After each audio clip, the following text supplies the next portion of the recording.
Far beyond the reach of paved roads, past the rivers where crocodiles rule, hidden in the belly of the wild, was a village ruled by darkness.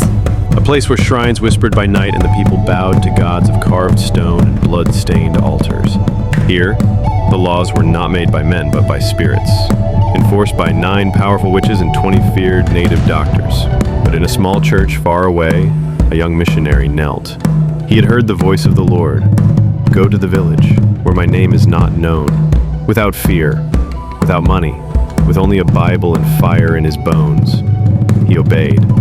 The villager saw him coming, tall, barefoot, clothed in a simple wrapper, his Bible wrapped in cloth and slung over his shoulder. They laughed. Another fool, they said.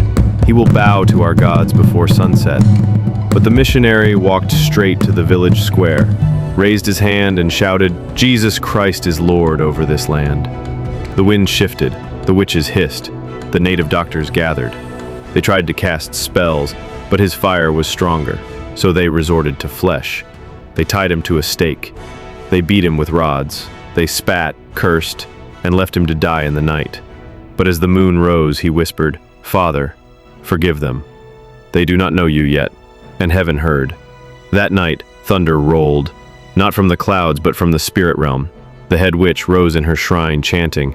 The native doctors gathered by fire, summoning the spirits of the forest. But the missionary, bloodied and bruised, stood up at dawn. He had not died. He had prayed, and with a shaking voice, he said, "Show me your glory, Lord." The earth trembled. A wind tore through the village. The shrine crumbled. 9 witches fell to the ground, screaming. The spirits that once ruled the village fled into the shadows. The 20 native doctors watched as their charms caught fire by themselves. They had never seen power like this. Power not from man, but from the one true God. By morning, the crippled began to walk.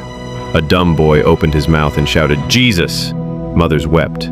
The same men who tied the missionary now untied him with trembling hands.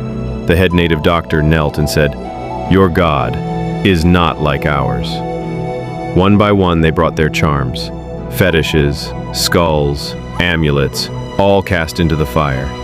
Witches dropped their staffs. Men burned their masks. Women broke their ancestral pots. And in the center of the village, where idols once stood, the missionary lifted his Bible high. "This land now belongs to Jesus Christ." And the village sang, not to idols, but to the King of Kings. In the days that followed, huts became homes of prayer.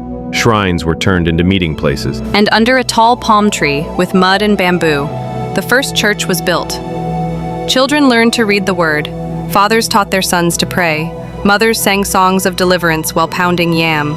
The man who came with nothing had left behind a legacy. A village once feared for its darkness now glowed with light.